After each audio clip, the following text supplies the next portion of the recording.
तरहाब premium quality के खूबसूरत अरबी लिबास, अरबी टोब और जुब्बे मदारिस और मकातिब में तलबा को इनाम देने के लिए बिल्कुल वाजिबी हदिये पर। तफसीलात के लिए अभी कॉल करें।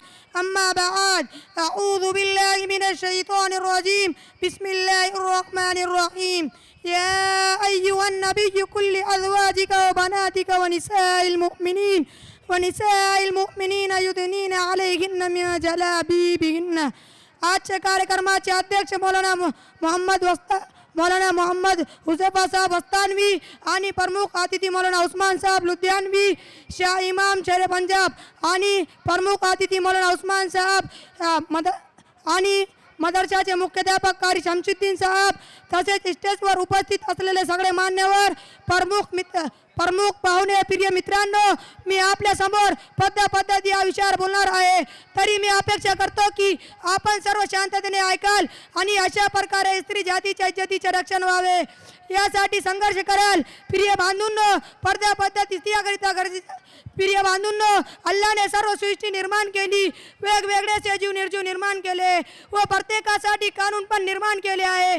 त्याचे उदाहरण आपण अशा प्रकारे समजू शकतो की अल्लाने चंद्र सूर्य निर्माण केले व त्यांसाठी पण उगण्या व मावळण्याचे कानून त्याचे लागू केले आणि ते अल्लाहचे आदेशाचे पालन करतात। याबाबत अल्लाह कुरान मध्ये सूरा यासीन आयत नंबर 38 मध्ये फरमावितो, आणि सूर्य तो ठरवून दिलेल्या कक्षेत विमान करीत असतो, तो सर्व शक्तिमान व सर्व ज्ञान अशा अल्लाहचा नियम आहे। आणि आम्ही चंद्राच्या काल्या ठरवून दिलेले आहेत, तो हळूहळू क्षीण होत जातो आणि शेवटी खजूरच्या वाढलेल्या फांदीसारखा होऊन जातो। ना सूर्य चंद्राला मागे टाकून पुढे जाऊ शकतो, ना रात दिवसाच्या वेळाला कमी करू शकतो। सर्व आमच्या नियमानुसार आपापल्या कक्षेत गतिमान आहे। प्रिय मित्रांनो, सांगण्याचे तात्पर्य असे की अल्लाहने प्रत्येक वस्तूची निर्मिती करून त्याच्यासाठी काही कायदे व नियम विहित केले आहे व ते सर्व त्याचप्रमाणे आचरण करतात। अल्लाहने मानवाला सर्वश्रेष्ठ बनविले आहे आणि त्यासाठी जीवन जगण्याचे कानून पण बनविले आहे। त्यामधूनच एक कानून स्त्री जातीसाठी पद्धत आहे। कुरान आहे मानवाचे मार्गदर्शक आहे। कुरान मध्ये सूरा अहझाब आयत नंबर 59 या संदेश वचनता अल्लाहचे फरमान आहे, पैगंबर आपल्या पत्नींना व मुलींना आणि श्रद्धावंत स्त्रियांना सांगा, सार्वजनिक ठिकाणी वावरताना त्यांनी बाह्य वस्त्राचा भाग आपल्या भोवती स्वतःवर म्हणजे डोक्यावर व छातीवर टाकून घ्यावा। अशा पेहरावा दारेशालीन स्त्रिया मानून त्या ओळखल्या जातील आणि त्यांना काही त्रास होणार नाही आणि अल्लाह फार क्षमाशील व दयाळू आहे।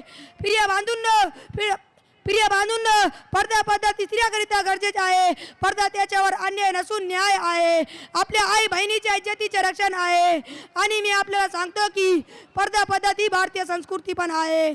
आज देखील आपल्या भारत देशात काही मुस्लिमेतर जमाती सुद्धा स्त्रिया पद्धतीचा वापर करत आहे। आज आपल्या देशात चोहीकडे पश्चिमी कल्चरला तरुण पिढी फॅशन मानून स्वीकारत आहे। तरुण बांधूंनो, हे लक्षात घ्या की फॅशन हा भारतीय संस्कृतीला लागलेला एक कलंक आहे। आपण इंग्रजी जरूर शिकावी पण इंग्रज बनू नये। पश्चिमी कल्चरला पासून सावध राहावे, कारण की जीवन फक्त एन्जॉयसाठी नाही आहे।